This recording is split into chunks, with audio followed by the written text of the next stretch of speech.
होली हो या फिर दिवाली या फिर कोई भी फेस्टिवल, मीठा और नमकीन तो सबके घर में बनाया जाता है। और आज हम जो रेसिपी बनाने वाले हैं ये आपका समय तो बचाएगी, साथ ही बहुत ही कम सामान में और बहुत ही कम समय में बनकर तैयार हो जाती है। और आप इसे 15 दिन तक स्टोर करके इंजॉय कर सकते हैं और देखने में इतनी खूबसूरत, साथ में स्वाद उतना ही ज़बरदस्त। तो चलिए बनाना शुरू करते हैं। तो इसके लिए सबसे पहले मैंने ले लिया है 3 कप मैदा और मैदे को हम अच्छे से यहाँ पर छान के लेंगे। तो आप क्वांटिटी अपने हिसाब से कम या ज़्यादा कर सकते हैं। मैंने थोड़ा ज़्यादा लिया है क्योंकि मैं दोनों ही चीज़ें बना रही हूँ, नमकीन मठरी भी और साथ ही मीठा भी। तो इसी के साथ अब यहाँ पर मैंने आधा चम्मच इसके अंदर नमक ऐड कर दिया है। साथ ही यहाँ पे अब हम इसके अंदर डालेंगे मोइन। तो इसके लिए मैंने 1 कप भर के घी लिया है और घी को अच्छे से मेल्ट करके लेना है। आप चाहें तो घी की जगह पे तेल का भी यूज़ कर सकते हैं, लेकिन मैं आपको सजेस्ट करूँगी कि आप घी का ही मोइन लगाइए। इससे बहुत ही खस्ता और बहुत ही ज़बरदस्त मठरी आपकी बनके तैयार होती है और काफ़ी समय तक बिल्कुल भी ख़राब भी नहीं होती। अब यहाँ पर हम अच्छे से मोइन देने के बाद थोड़ा थोड़ा करके हम इसके अंदर पानी ऐड करेंगे और उसके बाद अच्छे से इसका हम सेमी सॉफ्ट डो लगा के तैयार करेंगे। डो जो हमें लगाना है ना तो बहुत ज़्यादा टाइट लगाना है और ना ही बहुत ज़्यादा सॉफ्ट लगाना है। अब यहाँ पर हम इसको डो को रख देंगे रेस्ट करने के लिए। अगर आप यहाँ पे नमकीन मठरी बना रहे हैं ना तो आप इसके अंदर अजवाइन, कसूरी मेथी और लाल मिर्च भी ऐड कर सकते हैं। और अगर आप दोनों बना रहे हैं तो सिर्फ सिंपल इसमें हल्का सा नमक डालिएगा। अब चलिए बना लेते हैं चाशनी। तो चाशनी बनाने के लिए यहाँ पर मैंने 1 कटोरी भर के चीनी ली है और जितना हमने चीनी लिया है सेम उतना ही हमें इसके अंदर पानी ऐड करना है। गैस की फ्लेम को पहले हम हाई रखेंगे और अच्छे से हम चीनी को घुल जाने देंगे। उसके बाद गैस की फ्लेम को लो कर देंगे। अब यहाँ पर इसके अंदर थोड़े से मैंने केसर के धागे ऐड किए हैं। साथ ही यहाँ पे 2 इलायची ली है। इलायची को यहाँ पर हम थोड़ा सा कूट लेंगे, इससे बहुत ही अच्छा फ्लेवर आएगा। आप चाहे तो इलायची की जगह पे इलायची का पाउडर भी यूज़ कर सकते हैं। और जो मैंने केसर इसके अंदर ऐड किया है वो चाहे तो आप इसे स्किप कर सकते हैं, लेकिन अगर आपके पास केसर है तो ज़रूर ऐड कीजिएगा। बहुत ही अच्छा फ्लेवर आता है इससे मठरी में। और अब अच्छे से इसे हम मिक्स कर देंगे और अच्छे से एक उबाल आने देंगे। उबाल आने के बाद इसे यहाँ पे हमें 10 मिनट तक और अच्छे से लगातार चलाते हुए कुक करना है। बस आपको एक बात का ध्यान रखना है, हमें यहाँ पे एक तार की चाशनी नहीं बनानी है। अब इसके अंदर यहाँ पे मैंने थोड़ा सा येलो फूड कलर ऐड किया है। ये लिक्विड येलो फूड कलर है। आप चाहे तो इसके अंदर बिना कलर के भी इसे बना सकते हैं या फिर कोई और कलर भी ऐड कर सकते हैं। अब यहाँ पर हमारी चाशनी को पकते हुए 10 मिनट हो गया है। अब इसे हम चेक कर लेते हैं। तो इस तरह से जब हम इसे दोनों उंगली में लेकर इसे हम चेक करेंगे तो ये बिल्कुल गाढ़ा गाढ़ा सा एकदम शहद जैसा फील होना चाहिए। और साथ में जब हम दोनों उंगलियों को उठाएंगे तो इसमें तार बनने जैसा हो रहा है, लेकिन तार बन नहीं रहा है। बस इस स्टेज पर हमें यहाँ पे गैस की फ्लेम को बंद कर देना है और अब इसे हम रख देंगे ढककर साइड में। अब यहाँ पे चलिए आगे की तैयारी कर लेते हैं। तो यहाँ पर मैंने 4 चम्मच मैदा लिया है और इसके अंदर यहाँ पर ऐड कर रही हूँ मैं तेल। आप चाहे तो घी भी ले सकते हैं और अच्छे से इसे हम मिक्स करके इसका एक साटा तैयार करेंगे। ये हम आगे यूज़ करेंगे अपनी रेसिपी में। तो यहाँ पर देखिए इस तरह की थिकनेस इसकी रखनी है, ना तो बहुत ज़्यादा ढीला और ना ही बहुत ज़्यादा गाढ़ा। अब इसे हम रख देंगे साइड में और जो हमने डो रखा था वो अच्छे से रेस्ट करने के बाद उसे मैंने अच्छे से नीट कर लिया है और इसकी छोटी छोटी इस तरह से हमने लोइयाँ तोड़ ली है। जितनी बड़ी हम पूड़ी बनाने के लिए लोइयाँ तोड़ते हैं, सारी लोइयों को रखेंगे साइड में और एक लोई को अच्छे से हम बेल लेंगे, बिल्कुल थोड़ा बड़ा सा, यानी पूड़ी से थोड़ा बड़ा बेलना है। और अब जो हमने साटा बना के तैयार किया है अच्छे से हम इसके ऊपर पहले चम्मच से फैला देंगे और उसके बाद हाथों की हेल्प से या फिर ब्रश से आप अच्छे से पूरी पूड़ी के ऊपर इसे हमें, यानी जो रोटी हमने बेल के रखी है इसको फैला देना है हमें।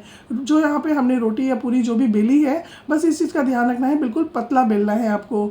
अब एक चाकू या फिर इस तरह से पिज़्ज़ा कटर लेंगे और इस तरह से हमें इसकी पतले पतले यहाँ पे स्ट्रिप्स कट करनी है। काटते समय इस बात का ध्यान रखना है कि आपको पूरा नहीं कट करना है, ऊपर से थोड़ा सा छोड़ के और नीचे से भी थोड़ा छोड़ कर रखना है, यानी कि बिल्कुल बीच में ही सिर्फ आपको कट लगाना है, यानी इसको अलग नहीं करना है। ये नीचे से और ऊपर से जुड़ा हुआ होना चाहिए। आप देख पा रहे होंगे वीडियो में जिस तरह से मैं चला रही हूँ इसमें पिज़्ज़ा कटर, यानी बिल्कुल लास्ट तक लेके नहीं जा रही हूँ मैं और ऊपर से भी मैं थोड़ा छोड़ कर ही इसे कट कर रही हूँ। तो जितनी पतली पतली आप इसकी स्ट्रिप्स कट करेंगे उतनी ही अच्छी आपकी मठरी की डिज़ाइन बन के तैयार होगी। तो आप चाहे चाकू से करिएगा या फिर इस तरह से पिज़्ज़ा कटर से इसे कट करने के बाद अब एक साइड से इसे हमें धीरे धीरे इस तरह से फोल्ड करते जाना है, यानी इसको हमें इकट्ठा करना है, बिल्कुल चिपकाना नहीं है, बस हल्के हाथों से इसे हमें पूरा निकाल लेना है। ये इजीली निकल जाता है। और ये देखिए इस तरह से निकालने के बाद थोड़ा सा इसे हम इस तरह से ट्विस्ट करेंगे, यानी घुमा लेंगे और उसके बाद एक तरफ की छोर को इस तरह से पकड़ते हुए अच्छे से इसे हमें राउंड एकदम फोल्ड करना है और जो लास्ट वाला है उसे इस तरह से नीचे ले जाके टक कर देना है। ये देखिए इस तरीके से। अब इसे हाथों से हल्का सा प्रेस करेंगे और इस उसके ऊपर 1 से 2 बार इस तरह से हम बेलन को घुमा लेंगे।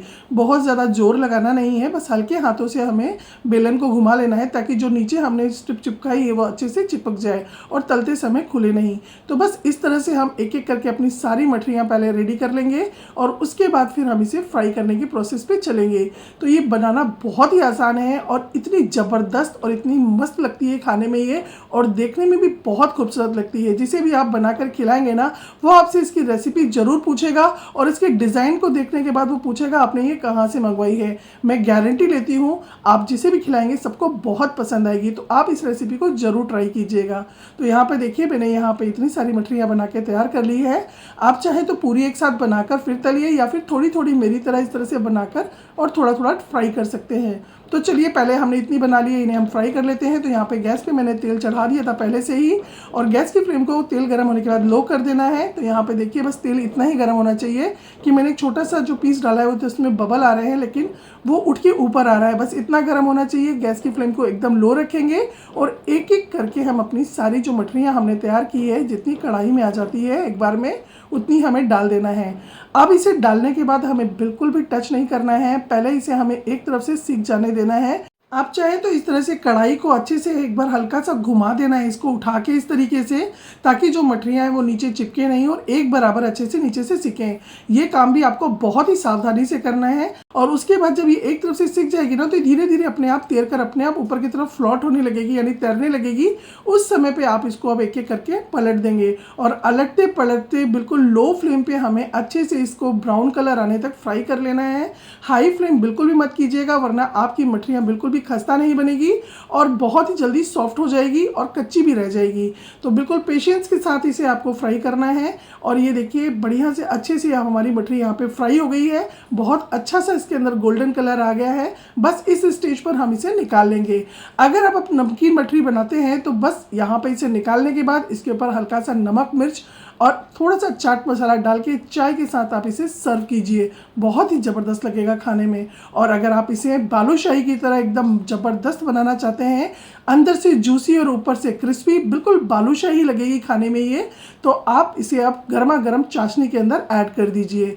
तो यहाँ पर चाशनी अगर आपकी ठंडी हो गई हो तो उसे हल्का सा गर्म कर लीजिएगा और हल्की गर्म चाशनी में ही आपको इसे अच्छे से चाशनी के अंदर डुबाकर 2 से 3 मिनट के लिए छोड़ देना है। और 2 से 3 मिनट के बाद इसे आप फटाफट से निकाल लीजिएगा, नहीं तो ये बहुत ज़्यादा सॉफ्ट हो जाएगी। 2 से 3 मिनट काफ़ी होता है इसके अंदर चाशनी को एब्जॉर्व करने के लिए। और ये देखिए लग रही है ना एकदम ज़बरदस्त। अब इसे हम एक एक करके निकाल लेंगे। तो देखा ना आपने कितने कम समय में और कितने कम सामान से कितनी ज़बरदस्त हमारे यहाँ पे कितनी सुंदर मिठाई बनकर तैयार हो गई है, जो कि बाज़ार में भी आपको कहीं नहीं मिलेगी। देखने में इतनी खूबसूरत लग रही है ये और खाने में उतनी ही टेस्टी लगेगी ये, ऊपर से एकदम क्रिस्पी और अंदर से एकदम जूसी। तो चलिए अब यहाँ पे हम अपना दूसरा बैच भी फ्राई कर लेते हैं, जो कि मैंने बना के पहले से रेडी करके रखा था। गैस की फ्लेम को लो कर देंगे और लो फ्लेम पर ही इन्हें हम अच्छे से सिकने देंगे और उसके बाद इसे भी हम इसी तरह से तल के निकाल लेंगे। और ये देखिए हमारी मीठी वाली जो मठरी है ये एकदम रेडी हो गई है। अब इस मिठाई को और भी सुंदर और एकदम बाजार जैसा लुक देने के लिए इसे हम बारीक कटे हुए पिस्ता से गार्निश कर देंगे। ये भी टोटल ऑप्शनल है, लेकिन आप थोड़े थोड़े इस पे बारीक कटे हुए पिस्ता इस तरह से डाल देंगे। और अभी चाशनी हल्की हल्की गीली है, थोड़ा थोड़ा उंगलियों से इस तरह से प्रेस कर देंगे तो इस पर ये चिपक जाएगा। साथ ही इस पर मैंने थोड़ा थोड़ा चांदी का वर्क भी लगा दिया था, जिससे कि ये बहुत ही सुंदर लग रही थी देखने में। और यकीन मानिए मैंने इसे जिसे भी सर्व किया ना सबको बहुत पसंद आई। तो बिजी शेड्यूल में अगर आपके पास समय कम है और आप कुछ ज़बरदस्त बनाना चाहते हैं तो आप इस रेसिपी को ज़रूर ट्राई कीजिएगा। और अगर आपको आज की ये रेसिपी पसंद आई तो लाइक शेयर एंड सब्सक्राइब जरूर कीजिएगा। और अगर फेसबुक पे देखते हैं तो फॉलो जरूर कीजिएगा और अपने फीडबैक मेरे साथ जरूर शेयर कीजिएगा कि आपकी मिठाई और आपकी मठरी कैसी बनी। और आप इस मठरी को 15 दिन तक आराम से स्टोर करके रख सकते हैं, बिल्कुल भी ख़राब नहीं होती। चाहे जर्नी में जाना हो या फिर चाय के साथ कुछ क्रिस्पी खाना हो तो आप इस मठरी की रेसिपी को जरूर ट्राई कीजिएगा। तो इस होली पे आप इस रेसिपी को जरूर ट्राई कीजिएगा। और मेरे पूरे परिवार की तरफ से आप सभी को एडवांस होली की ढेर सारी शुभकामनाएं। हैप्पी होली।